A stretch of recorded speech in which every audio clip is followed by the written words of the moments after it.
Hello दोस्तों, my name is Mujeeb. I welcome you all आपके अपने YouTube channel Excel with Mujeeb में। इस वीडियो में हम सीखेंगे एक्सेल में सिलेक्शन के मल्टीपल मेथड्स के बारे में। तो आइए स्टार्ट करते हैं। माउस के लेफ़्ट क्लिक का यूज़ करते हुए हम किसी भी सेल को सिलेक्ट कर सकते हैं। मल्टीपल सेल सिलेक्ट करने के लिए कंट्रोल बटन को होल्ड करके रखेंगे और माउस के लेफ़्ट क्लिक का यूज़ करते हुए मल्टीपल सेल को सिलेक्ट किया जा सकता है। Next is drag to select. Mouse के लेफ़्ट बटन को होल्ड करके रखेंगे और माउस को ड्रैग करेंगे टू सिलेक्ट एडजेसेंट सेल्स।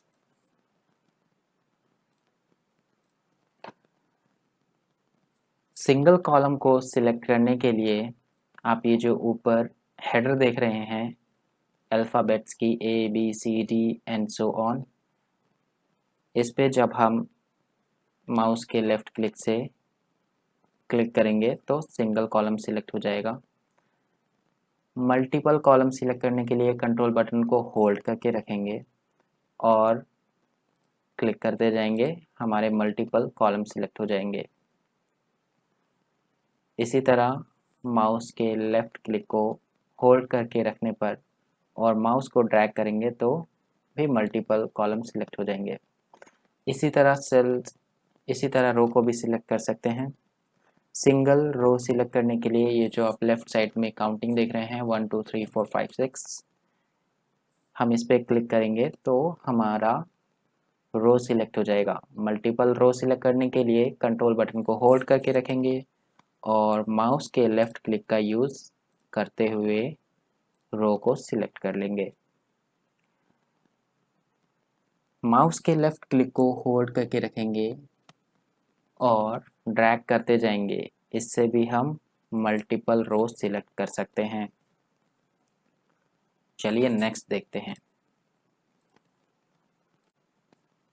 जब हम किसी बड़े डेटा पर काम कर रहे होते हैं और हमें जल्दी जल्दी सिलेक्शन करनी होती है तो एक एक से काम नहीं चलता, तो पेज अप और डाउन का यूज़ करना होता है। जल्दी जल्दी जंप करने के लिए one cell to another page down का यूज़ करेंगे।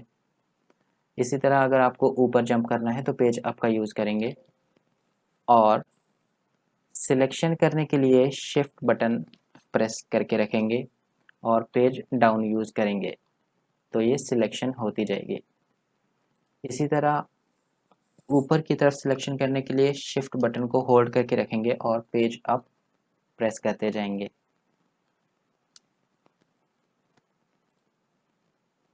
आइए नेक्स्ट देखते हैं।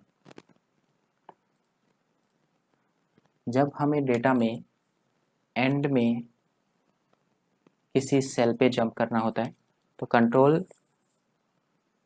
और एरो की हेल्प से हम जंप कर सकते हैं।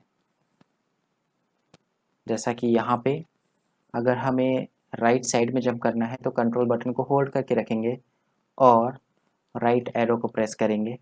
इसी तरह अगर नीचे जाना है तो डाउन एरो को प्रेस करेंगे, लेफ़्ट एरो प्रेस करके लेफ़्ट की तरफ जा सकते हैं, अप एरो प्रेस करके अप की तरफ जा सकते हैं, ऊपर की तरफ जा सकते हैं।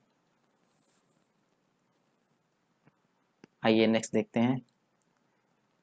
शिफ्ट की का यूज़ करते हुए हम कैसे सिलेक्शन कर सकते हैं।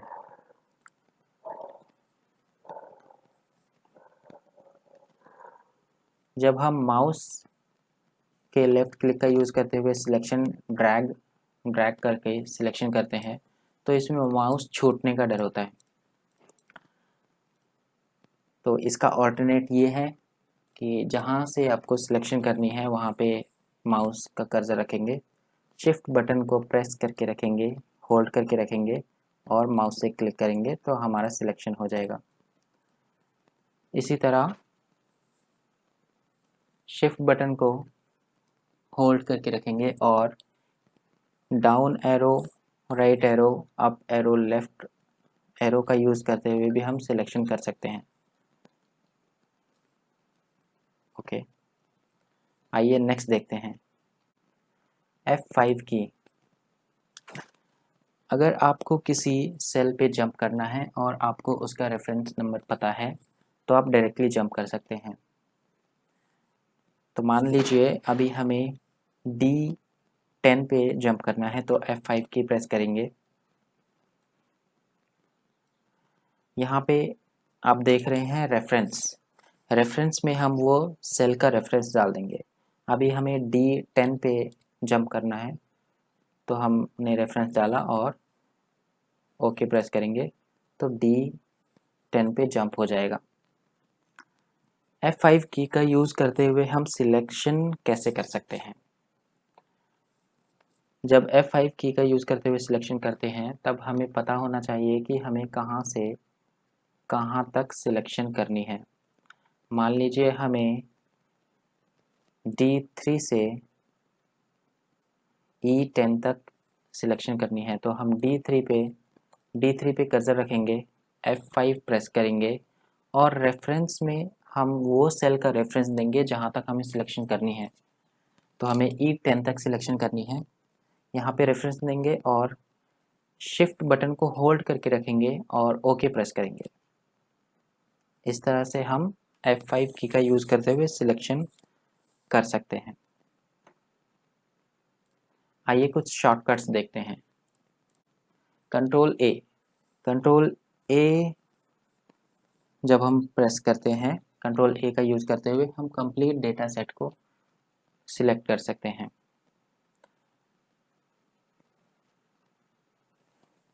जब आप अपने डेटा सेट में कहीं पर होते हैं और आपको सबसे पहले वाले सेल में जंप करना होता है तो आप यूज़ कर सकते हैं कंट्रोल होम का यूज़ करके हम सबसे पहले वाले सेल में विच इज़ A1 में जंप कर सकते हैं। कंट्रोल एंड का यूज़ करके हम जो लास्ट यूज्ड सेल है उसमें जंप कर सकते हैं और आप कह सकते हैं कि जो भी लास्ट यूज़ हुआ है या फिर इंटरसेक्शन, जैसे मान लीजिए ये G कॉलम में हमने कुछ टाइप किया था तो लास्ट यूज सेल होगा कॉलम G एंड रो 10 का इंटरसेक्शन विच इज G10। तो अब जब मैंने G कॉलम में कुछ लिख दिया है, मैं जब हम प्रेस करेंगे कंट्रोल एंड तो देखिए क्या सिलेक्ट होता है। ओके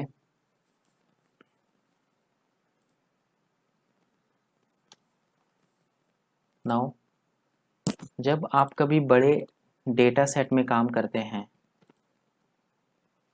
और आपने कहीं मान लीजिए किसी सेल में क्लिक किया है और आप नीचे आ गए हैं और डेटा बहुत बड़ा है, आप भूलना नहीं चाहते कि आपने कहाँ से सिलेक्ट किया था, कौन से सेल को सिलेक्ट किया था।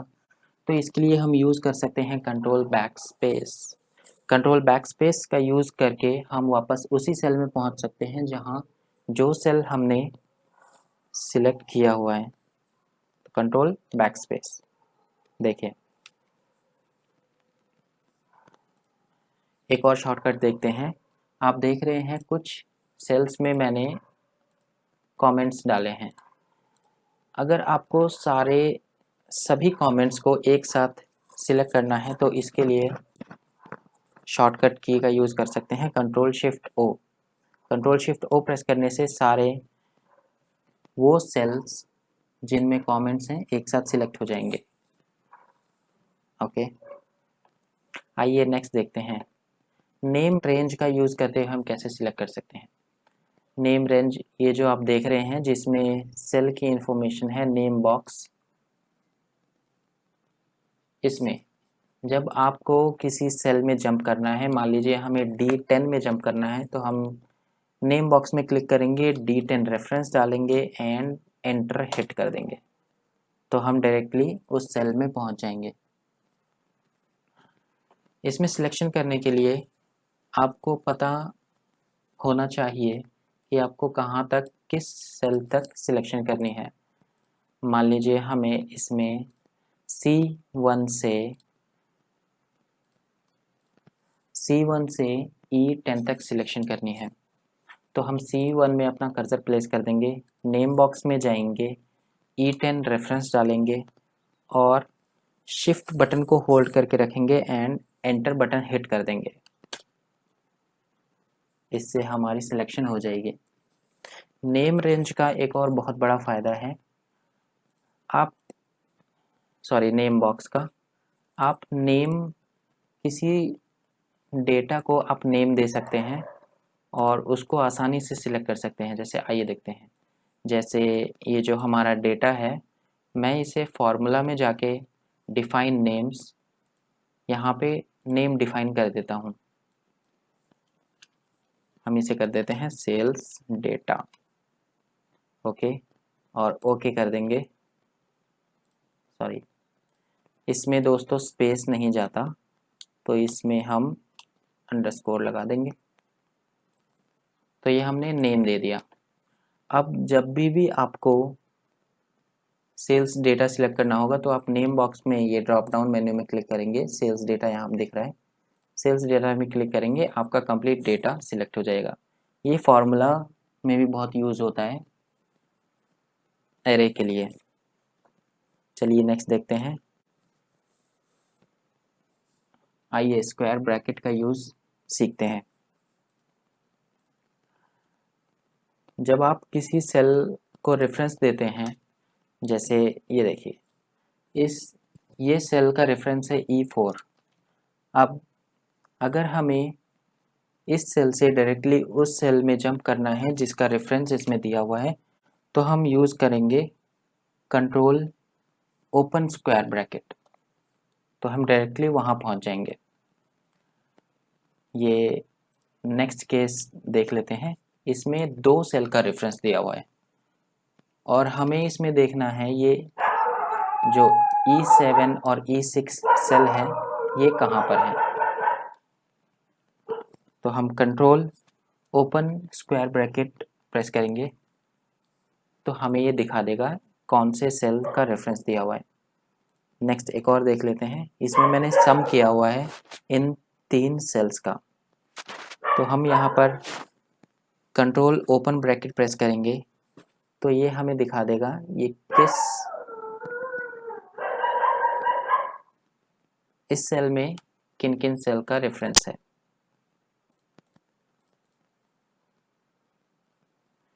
एंड में मैं आपको एक ट्रिक बताता हूँ जो मुझे बड़ी यूज़फुल लगी और मैं बहुत यूज़ करता हूँ।